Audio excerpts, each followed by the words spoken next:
ಇನ್ನು ಆರ್ ನಗರದಲ್ಲಿ ಹತ್ಯೆ, ಕಾಮಾಕ್ಷಿ ಪಾಳ್ಯದ ಕಾಲುವೆಗೆ ಮೃತದೇಹ.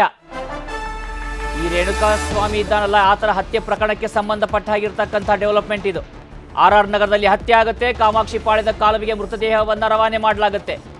ಕೊಲೆ ಪ್ರಕರಣದಲ್ಲಿ ಪೊಲೀಸ್ ಅಧಿಕಾರಿಗಳು ಕೂಡ ಭಾಗಿಯಾಗಿದ್ದಾರಾ ಅಂತಕ್ಕಂಥ ಗಂಭೀರ ಪ್ರಶ್ನೆ ಮೂಡ್ತಾ ಇದೆ ಇವತ್ತು. ಕೊಲೆಯಾದ ಬಳಿಕ PSI ಒಬ್ಬರಿಗೆ ಕರೆಯನ್ನ ಮಾಡಿದ್ರ ಓರ್ವ ಆರೋಪಿ, ಪೊಲೀಸ್ ಸಬ್ ಇನ್ಸ್ಪೆಕ್ಟರ್ಗೆ ಕರೆಯನ್ನ ಮಾಡಲಾಗಿತ್ತ ಅಂತಕ್ಕಂಥ ಪ್ರಶ್ನೆ ಇರುವಂತದ್ದು. ನಮ್ಮ ಠಾಣೆ ವ್ಯಾಪ್ತಿಯಲ್ಲಿ ಬಾಡಿಯನ್ನ ಹಾಕಬೇಡಿ ಅಂತ ಹೇಳಿದ್ರ PSI. ಪೊಲೀಸರ ಸೂಚನೆ ಪ್ರಕಾರ ಮೃತದೇಹವನ್ನ ಕಾಮಾಕ್ಷಿ ಪಾಳ್ಯಕ್ಕೆ ತರಲಾಗಿತ್ತ ಅಂತಕ್ಕಂಥ ಪ್ರಶ್ನೆ ಮೂಡ್ತಾ ಇದೆ. ಮೃತದೇಹ ಎಸೆದ ಬಳಿಕ ಪೊಲೀಸ್ ಅಧಿಕಾರಿ ಜೊತೆಗೆ ಮತ್ತೆ ಮಾತುಕತೆಯನ್ನ ಮಾಡಿದ್ರ ಒಬ್ಬ ಪ್ರಮುಖ ಆರೋಪಿ ಅಂತಕ್ಕಂಥ ಪ್ರಶ್ನೆ ಈಗ. ಇನ್ನು ಕೊಲೆ ಪ್ರಕರಣದಲ್ಲಿ A13 ಅಕ್ಯೂಸ್ ನಂಬರ್ 13 ದೀಪಕ್ ಒಬ್ಬ ಪ್ರಭಾವಿ ರಾಜಕಾರಣಿ ಸಂಬಂಧಿಕ ಅಂತ ಹೇಳಲಾಗ್ತಾ ಇದೆ. ಈ ಕೇಸ್ ಇದೆಯಲ್ಲ, ಇಷ್ಟು ತಿಳಿದುಕೊಂಡಾಗೆ ಸ್ಪಷ್ಟವಾಗಿದ್ದಂಥ ಕೇಸ್ ಅಲ್ಲ ಇದು. ಸಾಕಷ್ಟು ಗೋಜಲಮಯವಾಗಿದೆ, ಸಾಕಷ್ಟು ಲಿಂಕ್ಸ್ಗಳಿದಾವೆ ಇದರಲ್ಲಿ. ಆತನನ್ನ ಕೂಡ ಹೊರಗಡೆ ಇಡೋದಕ್ಕೆ ಪ್ರಯತ್ನ ನಡೆದಿತ್ತ ಅಂತ ಪ್ರಶ್ನೆಗಳಿದಾವೆ. ಆತನ ಫೋಟೋವನ್ನ ಹೊರಬಾರದಂತೆ ವ್ಯವಸ್ಥೆಯನ್ನ ಮಾಡಲಾಗಿತ್ತ ಅಂತ.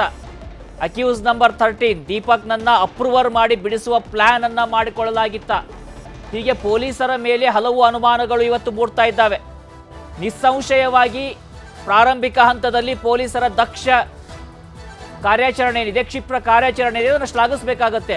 ಪ್ರಭಾವಿಯಾಗಿದ್ರು ದರ್ಶನ್ ರೀತಿಯ ವ್ಯಕ್ತಿಯನ್ನು ಅರೆಸ್ಟ್ ಮಾಡ್ಕೊಂಡು ಬರ್ತಾರೆ. ಆದರೆ ಅದರ ಹಿನ್ನೆಲೆಯಲ್ಲಿ ನಡೆದಿರ್ತಕ್ಕಂಥ ಡೆವಲಪ್ಮೆಂಟ್ಗಳೇನು, ಎಲ್ಲ ವಿಷಯ ಗೊತ್ತಿದ್ರು ಕೂಡ PSIನ ವಿಚಾರಣೆ ಯಾಕೆ ಮಾಡಿಲ್ಲ ಅಂತ ಪ್ರಶ್ನೆಗಳಿಗೆ ಮೂಡ್ತಾ ಇರುವಂಥದ್ದು.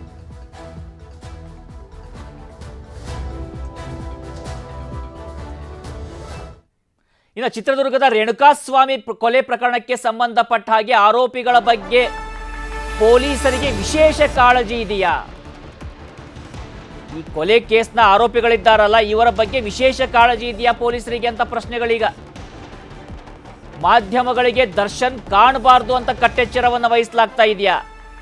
ಘನಂದಾರಿ ಕೆಲಸವನ್ನ ಮಾಡಿದಂತ ಆರೋಪ ಹೊತ್ತಿರ್ತಕ್ಕಂಥ ದರ್ಶನ್, ಕೊಲೆ ಆರೋಪಿ ದರ್ಶನ್, ಆತನ ದರ್ಶನ ಆಗಬಾರ್ದು ಮಾಧ್ಯಮಗಳಿಗೆ ಅಂತೇಳಿ ಕಟ್ಟೆಚ್ಚರವನ್ನು ವಹಿಸ್ತಾ ಇದ್ದಾರಾ ಅಂತ.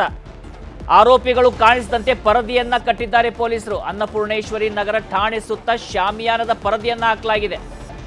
ಸ್ಟೇಷನ್ ಒಳಗೆ ಏನೇ ನಡೆದ್ರೂ ಹೊರಗಡೆ ಗೊತ್ತಾಗಬಾರ್ದು, ಆ ರೀತಿಯ ಕ್ರಮವನ್ನು ಕೈಗೊಳ್ಳಲಾಗ್ತಾ ಇದೆ. ಅನ್ನಪೂರ್ಣೇಶ್ವರಿ ಸ್ಟೇಷನ್ ಸುತ್ತ ಸೆಕ್ಷನ್ 144 ಅನ್ನು ಹಾಕಲಾಗಿದೆ. ಅಂದರೆ ನಿಷೇಧಾಜ್ಞೆ, ಗುಂಪು ಕಟ್ಟಿ ನಿಲ್ಲೋ ಹಾಗಿಲ್ಲ, 5ಕ್ಕಿಂತ ಹೆಚ್ಚು ಜನ ಸೇರೋ ಹಾಗಿಲ್ಲ, ಅದರಲ್ಲಿರ್ತಕ್ಕಂಥ ಸಾಮಾನ್ಯ ಕಂಡೀಷನ್ಸ್ಗಳದು.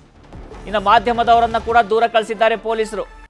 ಸ್ಟೇಷನ್ ಮುಂದೆ ನಿಂತವರ ಮೇಲೆ ಖಾಕಿ ದರ್ಪ ಮಾಡ್ತಿರುವಂಥದ್ದು. ಯಾಕಂದ್ರೆ ಈ ಪ್ರಶ್ನೆಗಳು ಸಹಜವಾಗಿ ಮೂಡ್ತಾ ಇದ್ದಾವೆ. ಮೊನ್ನೆ ನೋಡಿದ್ವಲ್ಲ, ವಿಶೇಷವಾಗಿ ಬಿಸಿ ಬಿಸಿ ಬಿರಿಯಾನಿ ತಂದು ಕೊಡಲಾಗಿತ್ತು ಈ ಆರೋಪಿಗಳಿಗೆ, ಮಿನರಲ್ ವಾಟರ್ ಅನ್ನ ತಂದು ಕೊಡಲಾಗಿತ್ತು. ಹೀಗಾಗಿ ಸಹಜ ಪ್ರಶ್ನೆಗಳು ಮೂಡ್ತಾ ಇತ್ತು, ಏನು ಇವರಿಗೆ ಸ್ಪೆಷಲ್ ಟ್ರೀಟ್ಮೆಂಟ್, ಎಲ್ಲ ಆರೋಪಿಗಳಿಗೆ ಇದೇ ರೀತಿ ಟ್ರೀಟ್ಮೆಂಟ್ ಕೊಡ್ತೀರಾ ಅಂತ. ಹೀಗಾಗಿ ಈ ಆರೋಪಿಗಳಿಗೆ ಕೊಡುವಂತ VIP ಟ್ರೀಟ್ಮೆಂಟ್ ಕಾಣಿಸಬಾರ್ದು ಅಂತ ಹೀಗೆ ಮಾಡಲಾಗ್ತಾ ಇದೆಯಾ ಅಂತ ಪ್ರಶ್ನೆಗಳು ಮೂಡ್ತಿರುವಂತದ್ದು.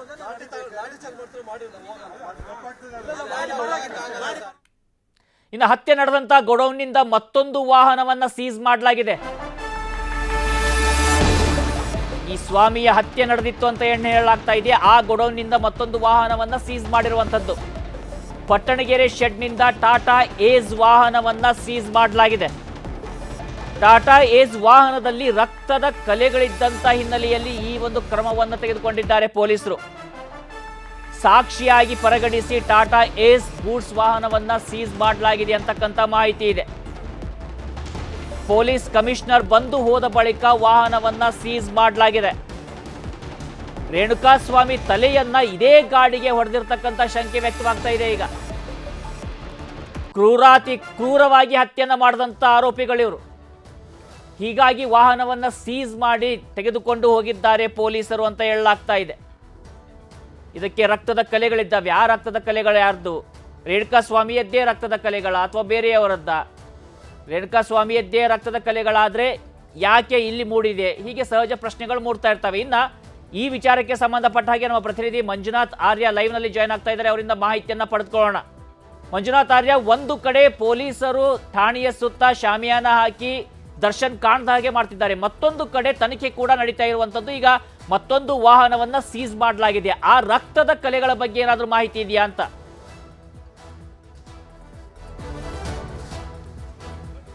ಎಸ್, ಖಂಡಿತವಾಗ್ಲೂ ರಾಘವೇಂದ್ರ ಗುಡಿ ನಿನ್ನೆ ಪಟ್ಟಣಗೆರೆ ಸಮೀಪ ಇರುವಂತಹ ಕಾರ್ ಶೆಡ್ಗೆ ಕರ್ಕೊಂಡೋದಂತಹ ಪೊಲೀಸರು ಮಹಾಜರು ಪ್ರಕ್ರಿಯೆಯನ್ನು ಕೂಡ ಮುಗಿಸಿಕೊಂಡಿದ್ರು. ಮಹಾಜರು ಪ್ರಕ್ರಿಯೆಯನ್ನ ನಡೆಸುವಂತಹ ಸಂದರ್ಭದಲ್ಲಿ ಒಂದು ಟಾಟಾ ಏಸ್ ಕೂಡ ಅಷ್ಟೇ ಪೊಲೀಸರ ಕಣ್ಣಿಗೆ ಬೀಳುತ್ತೆ. ಅದನ್ನ ಪರಿಶೀಲನೆ ಮಾಡುವಂತಹ ಟೈಮ್ನಲ್ಲಿ ಆ ಒಂದು ಟಾಟಾ ಏಸ್ ನಲ್ಲಿ ಒಂದಷ್ಟು ರಕ್ತದ ಕಲೆಗಳು ಕೂಡ ಅಷ್ಟೇ ಕಂಡು ಬರುತ್ತೆ.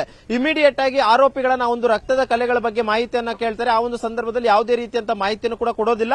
ಬದಲಾಗಿ ಆರೋಪಿಗಳು ನಮಗೂ ಅದಕ್ಕೂ ಯಾವುದೇ ರೀತಿ ಸಂಬಂಧ ಇಲ್ಲ, ಆ ರಕ್ತದ ಕಲೆಗಳು ಯಾವುದು ಅನ್ನುವಂಥದ್ರ ಬಗ್ಗೆ ಗೊತ್ತಿಲ್ಲ ಅನ್ನುವಂತ ಒಂದು ಸ್ಟೇಟ್ಮೆಂಟ್ ಅನ್ನು ಕೂಡ ಕೊಟ್ಟಿರ್ತಾರೆ.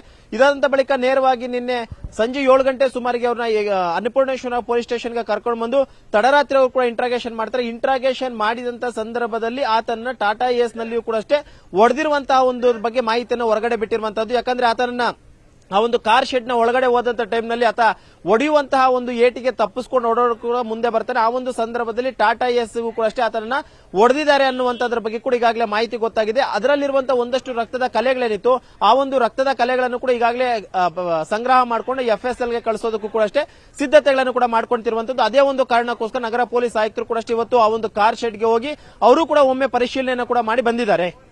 ಇನ್ನೊಂದು ಈ ಒಂದು ಪ್ರಕರಣದಲ್ಲಿ ಪೊಲೀಸರು ಕೂಡ ಎಲ್ಲೋ ಒಂದು ರೀತಿ ನಟ ದರ್ಶನನ ರಕ್ಷಣೆ ಮಾಡುವಂತ ನಿಟ್ಟಿನಲ್ಲಿ ಕೆಲಸ ಮಾಡ್ತಿದ್ದಾರೆ ಅನ್ನುವಂತ ಒಂದು ಗಂಭೀರವಾದಂತಹ ಆರೋಪ ಕೂಡ ಕೇಳಿಬರ್ತಿರುವಂತದ್ದು. ಇದಕ್ಕೆ ಪೂರಕ ಎಂಬಂತೆ ಪೊಲೀಸ್ ಸ್ಟೇಷನ್ ಮುಂಭಾಗದಲ್ಲಿ ಶಾಮಿಯಾನ ಹಾಕುವಂತದ್ದಾಗಿರ್ಬೋದು ಅಥವಾ ವಾಲ್ಗಳನ್ನ ಕಟ್ಟುವಂತದ್ದಾಗಿರ್ಬೋದು, ಪೊಲೀಸರು ಸ್ಟೇಷನ್ ಒಳಗಡೆ ಸಾರ್ವಜನಿಕರನ್ನ ಬಿಡದ ರೀತಿಯಲ್ಲಿ ನೋಡ್ಕೊಂತಿರುವಂತದ್ದು ನೋಡಿದ್ರೆ ಎಲ್ಲೋ ಒಂದು ರೀತಿ ಆರೋಪಿಗಳ ಪರವಾಗಿ ಪೊಲೀಸರು ಕೆಲಸವನ್ನ ಮಾಡ್ತಿದ್ದಾರೆ ಅನ್ನುವಂತ ಒಂದು ಆರೋಪ ಕೂಡ ಈಗಾಗಲೇ ಕೇಳಿಬರ್ತಾ ಇದೆ.